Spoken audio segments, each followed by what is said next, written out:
The rotors churned the desert air into a sandstorm as Captain Maya Torres sprinted across the compound, her boots pounding against cracked concrete. She could see the last evacuation helicopter rising into the crimson sunset, its silhouette growing smaller against the dying light. Her radio crackled with static, then silence. She had been checking the eastern perimeter one final time when the order came through to evacuate immediately, and now she watched her only ride home disappear beyond the mountains. The base around her stood eerily quiet, abandoned equipment casting long shadows in the fading daylight. Before we begin, tell us in the comments where in the world you're watching from.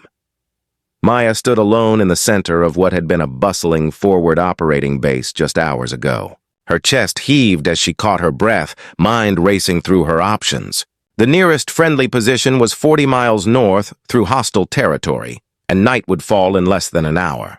She touched the radio on her vest, switching through channels, but heard only the whisper of dead air.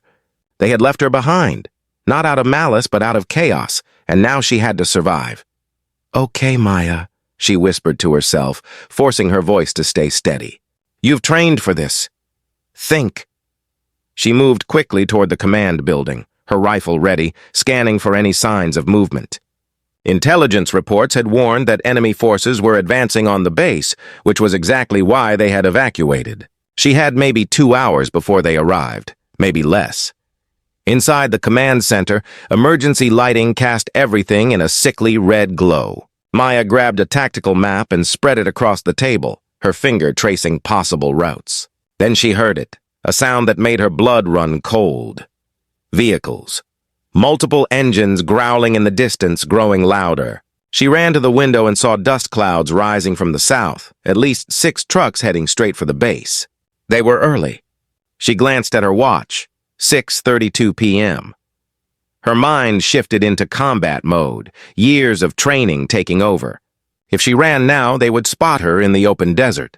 But if she stayed, she could use the base itself as a weapon. Maya sprinted to the armory, grabbing extra magazines, 2 smoke grenades, and a remote detonator for the base's defensive charges. The original plan had been to destroy sensitive equipment before leaving, but now those explosives would serve a different purpose. She positioned herself in the communications tower, the highest point on the base with clear sightlines in every direction. Through her scope, she watched the convoy roll through the main gate. Fighters poured out of the trucks, maybe 30 men, heavily armed and confident. They thought they were capturing an abandoned base. They had no idea she was watching their every move. "Let's even the odds," Maya muttered, steadying her breathing. She waited until they clustered near the vehicle depot, then triggered the first charge. The explosion ripped through the night, sending flames skyward and scattering the fighters in confusion. Before they could regroup, she squeezed her trigger, precise and measured, taking out the ones barking orders. Her father, a Marine veteran, had taught her that panic spreads fastest when leadership falls. Chaos erupted below as the enemy forces scrambled for cover, firing wildly at shadows. Maya changed positions, moving through the tower like a ghost, appearing at different windows to fire before disappearing again. She used smoke grenades to obscure their vision, creating the illusion of multiple defenders. One fighter shouted something about an entire unit still at the base, and Maya allowed herself a grim smile. Let them think that, but she knew this was temporary. She had maybe 20 minutes before they organized a real assault. Maya descended from the tower using an external ladder, dropping into the shadows behind the medical building. She could hear them calling to each other, spreading out to search. Her heart hammered against her ribs, but her hands remained steady. Fear was natural. Letting it control you was the mistake. A fighter rounded the corner 5 feet from her position. For a frozen moment, their eyes met. "Here!" he shouted, raising his weapon. Maya moved first, disarming him with a swift strike and using his own momentum to send him crashing into the wall.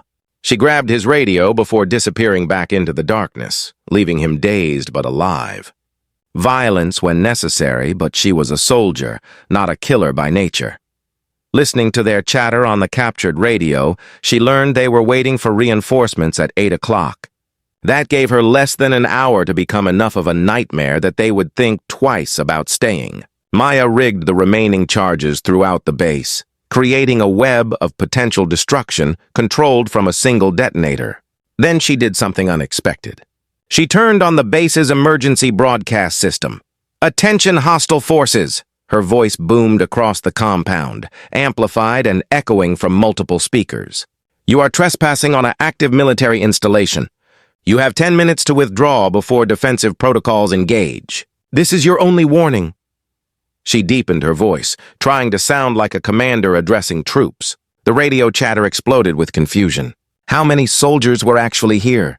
Maya used their uncertainty, firing from new positions, always moving, never staying still. She hit their trucks with incendiary rounds, cutting off their escape routes. She triggered charges that created walls of fire, herding them toward the southern gate. Every action was calculated to create maximum psychological impact with minimal exposure.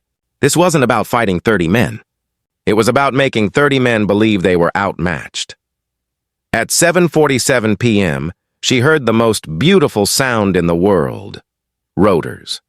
Maya's heart leaped as she spotted lights in the northern sky. Someone had been monitoring the base sensors remotely, had seen the explosions and firefight, and sent help. An attack helicopter swooped in, its presence scattering the remaining fighters who fled into the desert. Minutes later, 2 transport helicopters touched down. Colonel Richards jumped out, his face a mixture of relief and astonishment. "Torres, we thought you'd been captured or worse. How did you hold them off?" Maya lowered her rifle, suddenly aware of how exhausted she was. "I didn't hold them off, sir. I just convinced them they didn't want to stay." She looked at the burning base, at the confusion she had created from nothing but determination and tactical thinking. "And I had good motivation to survive." As the helicopter lifted away from the base, Maya watched the compound shrink below. She had missed the evacuation, faced impossible odds, and turned vulnerability into strength. Tomorrow there would be debriefings and reports. Tonight, she allowed herself to simply breathe, knowing she had proven something important. Sometimes one soldier with courage and creativity was worth an army. Sometimes missing the helicopter was just the beginning of the real mission. The desert disappeared beneath them as they flew toward safety, and Maya finally closed her eyes, the weight of survival settling into her bones like a badge of honor she would carry forever.